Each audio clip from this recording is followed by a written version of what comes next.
Bonsoir à tous, soyez les bienvenus dans cette édition. À la une de ce dernier journal de l'année 2021, les festivités du réveillon bouleversées par les restrictions sanitaires. Nous verrons que l'interdiction des rassemblements festifs sur la voie publique peut avoir des conséquences lourdes pour les organisateurs de soirées. Surveillance également sur les routes, 500 gendarmes et policiers seront déployés tout au long du week-end pour des contrôles d'alcoolémie. Nous en parlerons avec notre invité, le colonel Benoît Tapona, commandant en second de la gendarmerie en Polynésie française. La journée a été marquée par les préparatifs du réveillon de la Saint-Sylvestre, notamment chez les coiffeurs, avec parfois un peu d'extravagance, vous verrez. Les grandes surfaces ont également été prises d'assaut pour fêter 2022. Les consommateurs de Tahiti se sont permis quelques extras. Au menu, le plus souvent du thon rouge, en sashimi, en tartare ou en carpaccio. Un traiteur du port autonome a multiplié sa production par 6. Dans un peu moins de 5 heures, nous fêterons le passage à l'an 2022. À cette heure-ci, minuit sonne par exemple au Pérou, en Amérique du Sud. Mais bien des pays ont déjà célébré l'arrivée de la nouvelle année. Dans le Pacifique, les feux d'artifice ont illuminé les ciels de Sydney, d'Auckland ou de Nouméa. À Tahiti, la soirée sera un peu moins festive que prévu. Le haut-commissaire l'a annoncé hier soir. Le pass sanitaire est obligatoire dans les établissements qui organisent des soirées dansantes. Et puis les rassemblements sur la voie publique ont également été interdits. À Whareute, un événement qui devait rassembler 500 personnes a dû être annulé. Reportage Chiquita Teiva-Darouzès et Jacques Damour. À 24 heures d'un événement aussi grandiose, tout annulé comme ça du jour au lendemain, c'est quasiment ça. Ça devait être l'événement de cette Saint-Sylvestre. EVS 2022, 2 bars de Whareute ensemble pour célébrer la nouvelle année. 4 DJ, un concert et pas moins de 500 personnes attendues. L'interdiction des rassemblements festifs sur la voie publique est tombée comme un coup de massue. C'était quelque chose qu'on a préparé sur 2 mois en fonction justement des cas, de la pandémie, de l'amélioration de la pandémie. On avait décidé de fermer donc toutes les voies à partir de Guiou jusqu'au prochain carrefour. Également cette voie-là. Pourquoi fermer les 2 tiers de Whareute? Parce qu'on voulait faire un événement grandiose. Et en plus de ça, c'était plus simple de filtrer les personnes qui ont le pass sanitaire. 2 mois de préparation, des frais de communication engagés et surtout des réservations déjà encaissées par la société événementielle. Le manque à gagner est énorme pour cet entrepreneur. Il y avait un stand de dépistage qui devait se faire dans la salle de sport par un professionnel de santé. On avait une grande scène qui devait être installée ici pour pouvoir donc donner de la musique à toutes les tables qui étaient du côté du X-Bar et du côté de la Brasserie. Ce matin encore, les organisateurs étaient dans le flou jusqu'à ce qu'un nouvel arrêté tombe. Les terrasses qui sont devant les boîtes pourront être utilisées. Par contre, aucune personne sur la route, aucune consommation d'alcool sur la route et surtout pas de fermeture de route. Tant pis pour les concerts et dancing, à Whareute comme dans les établissements du centre-ville, on a dû se réorganiser pour ne pas avoir à imposer le pass sanitaire. Animation, musicien local et un DJ, tout ça on a annulé parce que bon, on ne peut pas danser ou alors c'est pass sanitaire obligatoire. Et pass sanitaire obligatoire, ça veut dire que j'ai les 3/4 de mes clients réservés qui ne viendront pas, qui ne peuvent pas venir, quoi. Donc on s'est revu juste restauration avec une ambiance musicale sur les haut-parleurs simplement. On va essayer de faire au mieux tout en respectant ce qui a été... Parce que voilà, on peut quand même travailler, donc on va essayer de s'adapter et puis de faire quelque chose qui aille dans... Bonne ambiance quand même. Ouais, voilà, exactement. Voilà, de faire la fête quand même, c'est le réveillon, quoi. Un réveillon sous haute surveillance. Les policiers municipaux et la DSP seront déployés dans la capitale et dans les quartiers sensibles jusqu'à 6 heures du matin. Oui, sécurité sanitaire, sécurité routière aussi. Ce week-end, 500 gendarmes et policiers seront déployés pour contrôler les taux d'alcoolémie des automobilistes. Il faut dire que l'on déplore cette année 29 morts sur les routes. Je vous propose de rejoindre le colonel Benoît Tapona, commandant en second de la gendarmerie en Polynésie française. Bonsoir Benoît Tapona, c'est inévitable avec le réveillon, l'alcool sera de la partie. Quelle est votre stratégie pour les contrôles routiers ? Bonsoir, merci. Ce soir, effectivement, un important dispositif sera déployé sur le terrain, avec près de 220 gendarmes sur l'ensemble du territoire, qui couvriront la nuit et également la matinée de demain matin, afin de faire en sorte que ça reste une nuit de fête et qu'elle ne soit pas ternie par des drames. Il peut s'agir évidemment de comportements à risque sur la voie publique, liés notamment à l'alcoolisation, de comportements à risque sur la route et de comportements à risque sur le plan sanitaire. Nous serons là, nous serons présents pour faire face à l'ensemble de ces risques et sécuriser au maximum cette nuit du Nouvel An. Il y aura tout d'abord des postes de contrôle statique comme celui que vous voyez derrière moi, où il y aura de nombreux contrôles qui seront opérés de manière aléatoire tout au long de la nuit sur l'ensemble de Tahiti, mais également des 15 autres îles où nous sommes implantés. Et il y aura par ailleurs de nombreuses patrouilles dynamiques qui sillonneront tous les quartiers des servitudes pour s'assurer que l'ensemble des règles soient bien respectées. Vous étiez déjà présent sur les routes cet après-midi. Comment ça se passe? Vous avez déjà constaté des délits, des infractions? Alors pour l'instant, ça se passe très bien. Je dirais que le cœur du sujet, ça sera surtout cette nuit et demain matin, parce qu'il ne faut pas oublier le lendemain de la nuit de la Saint-Sylvestre, qui est traditionnellement une matinée assez chargée en matière de sécurité routière. Ce soir, nous serons mobilisés cette nuit et demain matin sur l'ensemble du spectre. Pour l'instant, on ne constate pas de débordement à l'heure actuelle, mais nous restons vigilants et nous serons en tout cas très mobilisés pour être là où il y aura besoin de nous tout au long de la nuit. Et vous êtes présent sur les routes des îles également ? Oui, tout à fait. Comme je l'indiquais, 220 gendarmes sont mobilisés ce soir, à la fois sur Tahiti, bien sûr, gendarmes des brigades, gendarmes des unités spécialisées, réservistes aussi. Nous avons mobilisé plus d'une trentaine de réservistes ce soir, mais également dans les 15 autres îles à l'extérieur de Tahiti, où nous sommes implantés, dans tous les archipels de Polynésie, où un dispositif similaire sera déployé, avec à la fois des contrôles statiques, puis des patrouilles dynamiques. Alors on l'a vu, il est interdit de consommer de l'alcool sur la voie publique. Les soirées dansantes sont soumises au pass sanitaire. Est-ce que ce soir, vous allez également contrôler l'application de ces mesures ? Oui, tout à fait. Schématiquement, nous avons 4 grandes missions ce soir. C'est évidemment prévenir les troubles et les excès liés aux festivités du Nouvel An, sécuriser les routes avec les opérations de sécurité routière, sécuriser le volet sanitaire avec effectivement le respect, le contrôle du respect des mesures décidées hier par le pays et le haut-commissaire, notamment en matière d'établissements recevant du public avec des activités festives. Et enfin, évidemment, répondre à toutes les interventions sur appel au 17. Pour ce qui concerne le volet contrôle des établissements recevant du public, il y a eu tout un travail itératif qui était mené en amont avec les organisateurs, avec les établissements, pour être sûr qu'ils maîtrisent bien les règles à appliquer dès ce soir.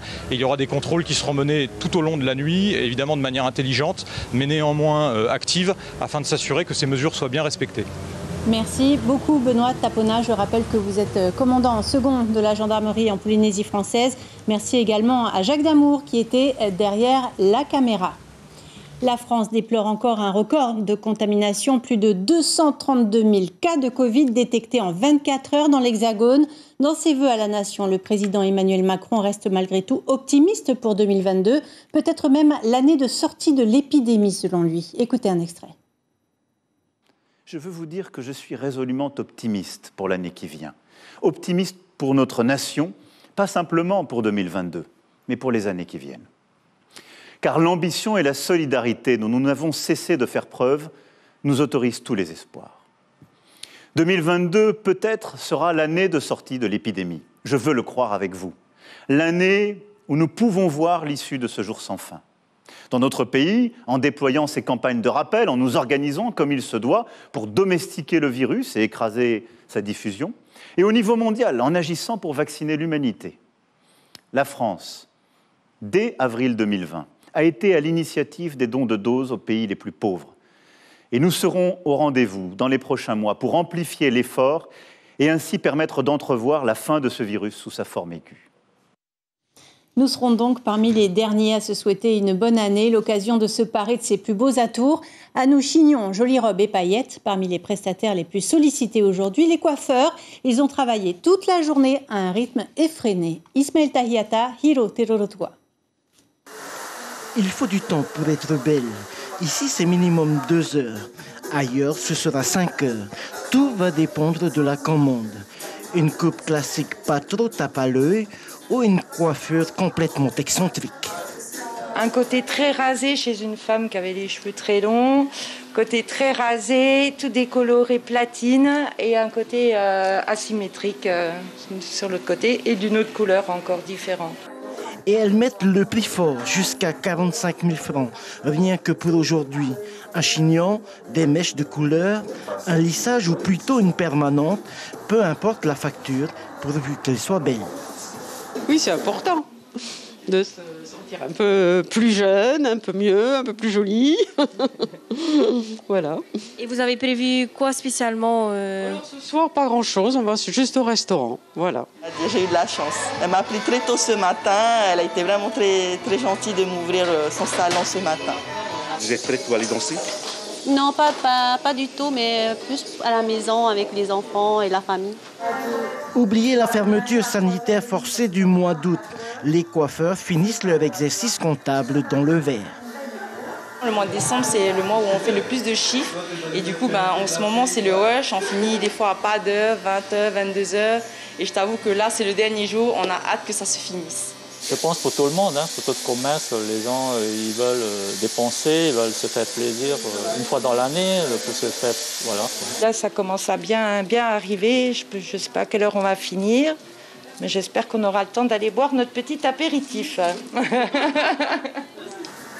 Pour la coiffure, c'est fait, mais le réveillon ne pourrait être inoubliable sans une belle manucure. Et là, c'est tout de suite 10 000 francs en plus. L'organisation d'un bon dîner reste la préoccupation majeure de nombreux foyers. Les courses de dernière minute sont inévitables et il faut faire attention au budget. Théophane Teritua et Patita Savea ont vu des familles s'offrir quelques petits extras comme des huîtres ou du foie gras. Regardez. Ici, impossible de mourir de faim ni de soif. Il y a tellement de choix que certains ne savent plus où donner de la tête. Pour Willy, c'est décidé. Il a déjà pris sa résolution pour la nouvelle année. Il va se nourrir sainement. Ce sont les dernières courses de l'année? Oui, effectivement, les dernières. Parce que demain, c'est férié et puis on se prépare aussi pour le week-end. Qu'est-ce que vous avez prévu d'acheter aujourd'hui? Un peu de tout, là. Comment on va sûrement avoir les enfants à la maison et puis c'est pour avoir quelque chose. Sucré, salé, tout est bon à prendre. Pour lui, la soirée s'annonce festive. D'autres, au contraire, ont décidé de lâcher prise. Pas de boisson pour ce soir, mais un bon repas marquisien, fait avec amour.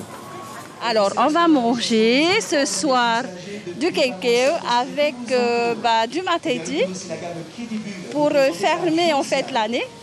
Cette année, il vaut mieux prendre ses précautions. La Covid court toujours. Pour Ari, les boîtes de nuit, c'était l'ancien temps. Faire la fête, ça c'était mon quotidien. Bon. Tous les jours de l'an, c'est le top. Oui. Est-ce que vous direz qu'à cause du Covid, tout le monde se calme là, cette année? Moi je dirais oui, parce que moi je me suis calmé cette année, t'es beaucoup calmé. Déjà que je bois moins, je me suis mis au sport. Donc oui, je pense que ouais, ça a dû calmer beaucoup de gens. Fruits et légumes, produits congelés, tout y est. Au stand de Julie, pas de produits locaux, mais que des produits métropolitains. Depuis les fêtes de Noël jusqu'à aujourd'hui, nous avons du monde. Ici, c'est le stand de la bergerie. Nous avons tout ce qui est charcuterie. Au bout, vous avez la boucherie. Ensuite, vous avez le fromage et vous avez le traiteur, tout ce qui est chaud. Certains magasins resteront ouverts jusqu'à 20h. Pour les retardataires qui souhaitent finalement fêter le réveillon à la maison, nouvelles restrictions obligent. Le thon reste un incontournable des fêtes de fin d'année. Au port de pêche, les traiteurs ont augmenté la cadence depuis plusieurs jours déjà. Heari Tahiata et Hiro Terorotua ont pu le voir dans une entreprise qui a tout simplement multiplié sa production par 6. Reportage. Sashimi, sushi, carpaccio, le thon se prépare à toutes les sauces. Ici, le 24 et le 31 décembre, les commandes explosent. Et les gars, on va juste fermer les commandes à midi. C'est bon, on tient le coup, à midi, c'est stop les commandes. Taitoa encourage toute son équipe. Pour répondre à la forte demande, ils vont devoir redoubler d'ardeur. Beaucoup de commandes, plus que les années que j'ai vécues ici. Là, ça a carrément, on a percé. Là. Du coup, on essaie de tenir le coup. Après, ici, on a été formés comme des machines. Ici, on est fiers de travailler ce noble produit. Le thon, c'est la fraîcheur de l'océan, l'invité presque incontournable lors des grands événements. Nous, on aime bien faire ça. Faire les sushis, on adore ce métier. On aime faire plaisir les gens, montrer aux gens que c'est ici les bons sushis. Là, je fais un trio de stache thon blanc, kappa, tata. Ça ne te perturbe pas avec tous tes collègues autour qui s'agitent? Yann a repris l'entreprise familiale en 2010 avec son frère et sa sœur. Leur société est victime de son succès. Les jours de fête, les commandes sont plus nombreuses que l'offre. Ça fait mal au cœur de dire non à nos clients, quoi, hein, qui sont pris un peu tard, c'est vrai. Mais on préfère vraiment assurer la qualité des plats que l'on va sortir. Et pour ça, il ne faut pas qu'on produise plus que ce qu'on peut faire. Dehors, les clients se succèdent. Pour espérer avoir un plateau au Nouvel An, il fallait s'y prendre bien en avance.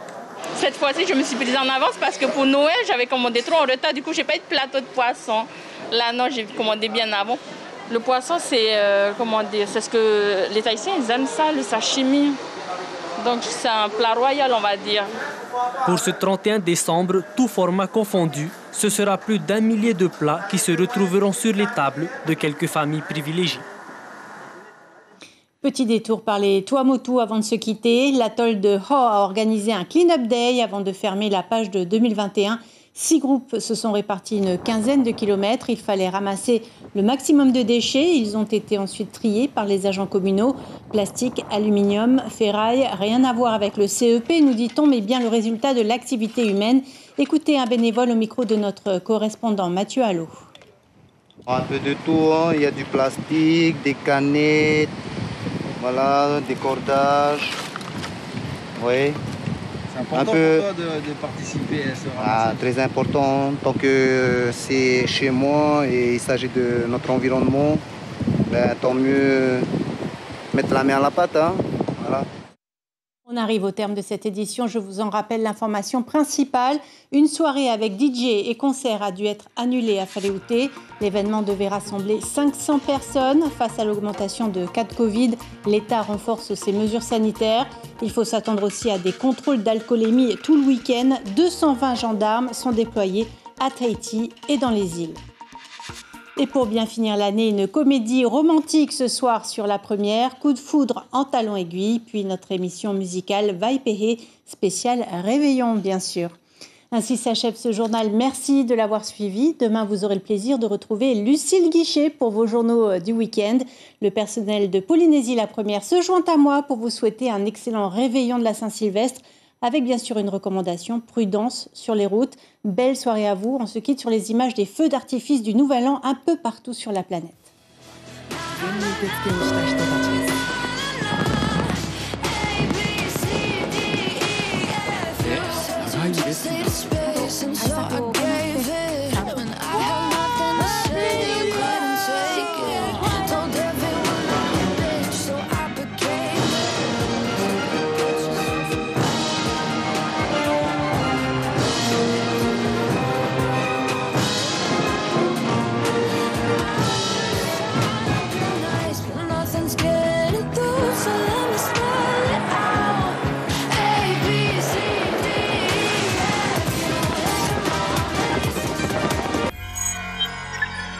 Retrouvez ce programme en replay sur notre site internet.